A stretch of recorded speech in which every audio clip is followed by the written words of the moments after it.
This is the Run Tingz Cru from Bristol, UK, and you are listening to Bass Island Radio. Yes, it's the first and only interview in Italy with Run Tingz Cru. Hello there! Hello, Vivien. Hello. So nice to have you here in Bass Island. Yeah, no, thanks for giving us the opportunity. We've had a bit of traffic problems this afternoon, but it's nothing that I'm not used to in Bristol on a Friday. So yeah, it's all good. It's all good.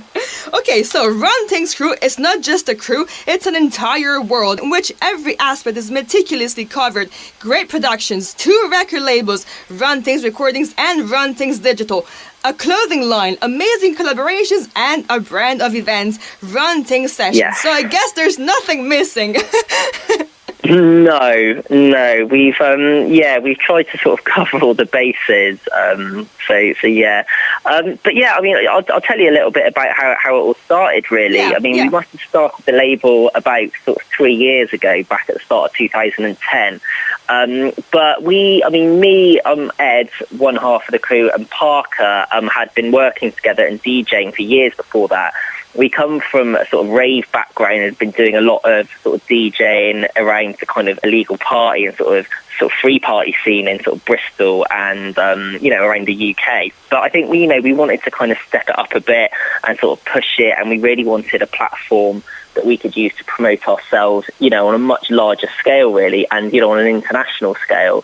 So creating the Run Tingz brand and kind of umbrella, if you like, was the obvious thing to do. Right. I mean, I used to work in a record shop, back when I was sort of 16, kind of thing, and I'd been flirting with, production for years, really. Parker, the other half, who I mentioned earlier, he'd been running events and promotions-based businesses for years, and we both had a lot of love for jungle. We just wanted to bring something to the scene that I think, like you just said, covered all the bases, the label, the events, the clothing, and just symbolised everything that we were both about, really. So yeah, that's where it all comes from. I see.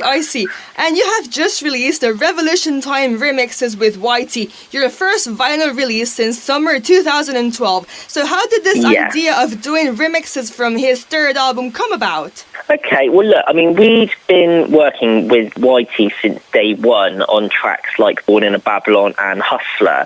I think how that relationship came about, we actually booked for an event that we did. It was probably literally just as or just before we started the label, and we had him booked in the studio the following day to record some dub plates. So when we got him in there, we started discussing, our plans for the label, our vision, if you like, what we wanted to do, where we wanted to take it, and talked about actually signing a couple of those tracks for release purposes.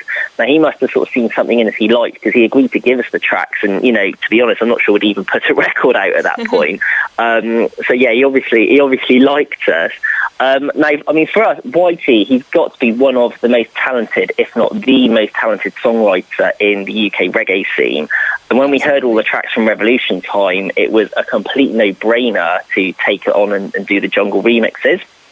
We mentioned we're doing a sort of tour with it and trying to take take the show out to some events and do some live shows with it as well. Yeah, how's it going?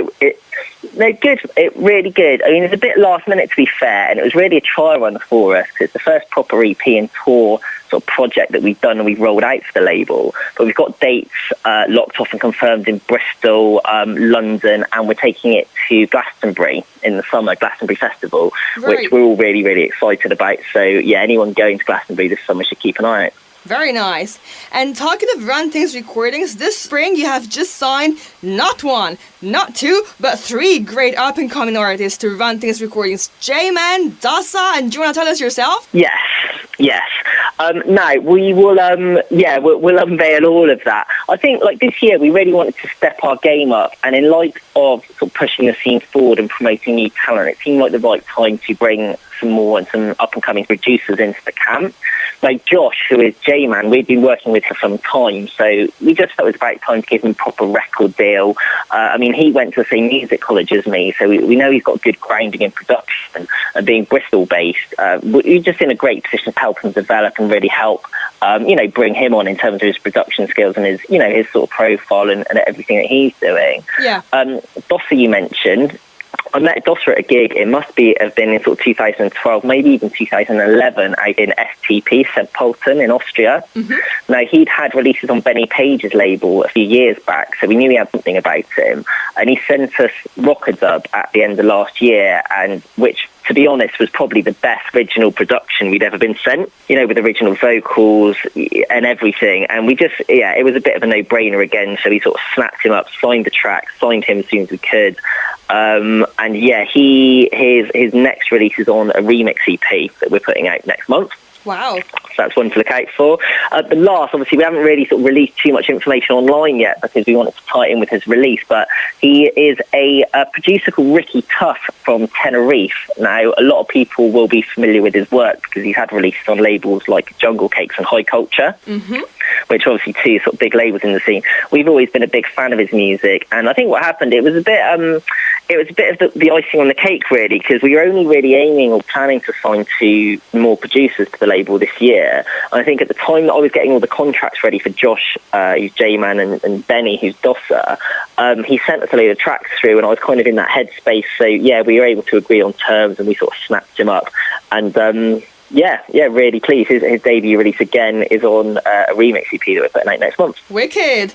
And let's not forget the jungle revision of Capital 1212's anthem, Dumb Man Sound. So I think that was a huge release, and perhaps it helped you to get some more support from more, let's say, mainstream channels, right? Yeah, it definitely did. Dumb Man Sound was a huge track to start with, and I mean, although we'd heard a jungle remix of it, it hadn't been released properly, and we thought we could do it proper justice with the full force of this Run Tingz promotional steamroller, if you like.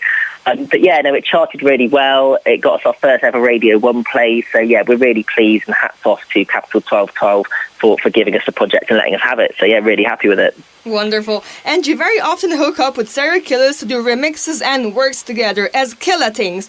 So how did this very prolific collab start, and how do you guys like to work together? Okay, well, just to sort of wind the clock back again, Toby, one half of the serial killers, Toby Scopes, was head of A&R at New Urban Music, the late and great New Urban Music, and he gave us our first ever distribution deal. Now, that was a massive confidence boost for us over the sort of first year, and Toby played a big part in, I think, giving us the confidence to just keep working on the label and keep pushing it as much as we did.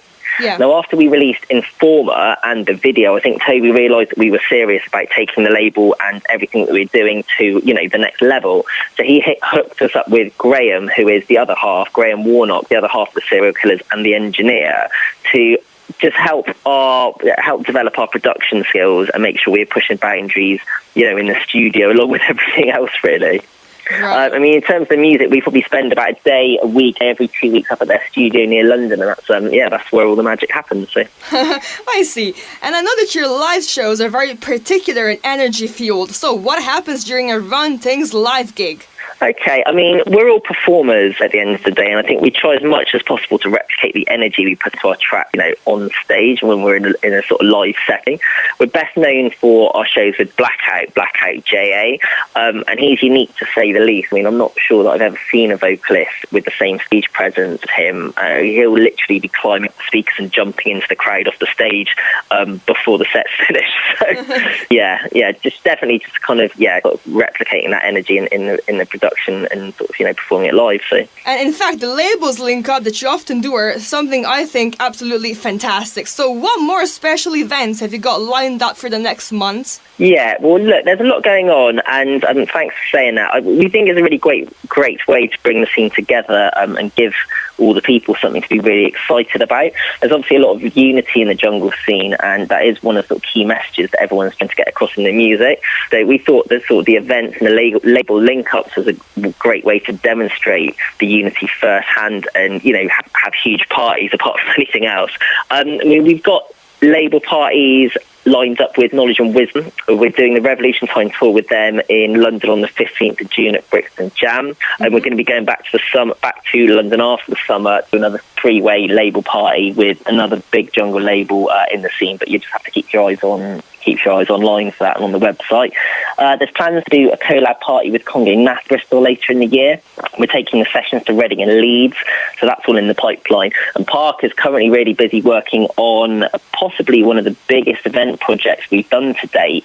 It's a day-long sort of festival sort of party at a 5,000-person sort of arena just outside of Bristol. Can't really go into too much detail because the lineup's not getting released for another couple of weeks, but we're teaming up with a whole load of crews and labels in the sort of jungle, drum and bass, hip hop and reggae scene, bringing in sort of international acts, b-boy battles, graffiti battles.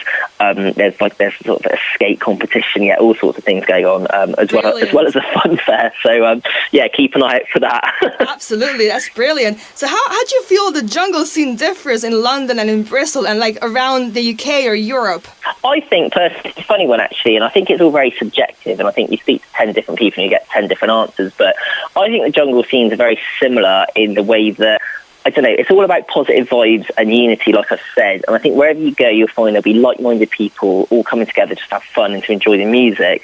For me, I mean, the obvious differences between Bristol and London, London, I think, is more heavily weighted towards old school jungle scene. Your Kenny Kens, your Brocky, Ray Keith, Brian G, Jumping Jack Frost, all of those lot. And I think Bristol leans more towards like the reggae influence side of it with like the new school jungle. Reggae is obviously massive in Bristol with Central Carnival and everything else, and I think there's so much crossover with the kind of sound that we're pushing and the reggae scene that you'll see lineups in Bristol where there'll be like reggae acts, reggae headliners, jungle headliners side to side on the same event. So for me, that's kind of how the scene's different. I mean, you obviously get old school jungle nights in Bristol and sort of new school nights up in London, but for me, that's kind of how those two cities really differentiate themselves. So. I see. One last question. Production-wise, what have you got in the pipeline and where can fans follow you? Okay, yeah, that's fine. So we've just signed 8 new tracks from Blackout, which will be released on 2 separate EPs over the next 12 months. Yeah. We're working on a couple of those tracks in the Run Tingz studio at the moment, and we'll obviously be getting all of our new signings on board with the project. We've got about 4 remix projects that are due to be released over the next few months with work with people like Black Twang, the Dread Squad, Dirty Dubsters, Mr. Ben, Tenor Fly, some pretty big names. And we've commissioned Top Cat and Tenor Fly to record a number of new projects this year for us. Loads of work, collab projects with Knowledge and Wisdom, and a track that we've just licensed from Future Prophecy, a big anthem that they did back on Breakbeat Chaos back in 2003 that all will be revealed shortly. If you want to follow us online, the website is the obvious one. It's in the process of having updates at the moment, but it's all still there. It's www.runtingzrecordings.co.uk. Our Facebook page, facebook.com/runtingzrecordings. Our SoundCloud, again, soundcloud.com/runtingzrecordings, and obviously on YouTube, which YouTube, funnily enough, /runtingzrecordings. So it's all very easy. Yeah, it's all really straightforward. Excellent. Well, thank you very much. I really hope to see you in Italy soon. Yes, so we do as well. Hopefully there's plans. We've just been speaking to our representative at Boom Agency, who we signed to earlier in the year, about a potential festival that's happening at Italy in August. And make sure you tell that to all the promoters out there. Absolutely, I will, I promise. Great, thanks for listening, and lots of love to all the jungle fans out in Italy and anyone else around the world. Excellent, thank you. Thanks, cheers Vivien.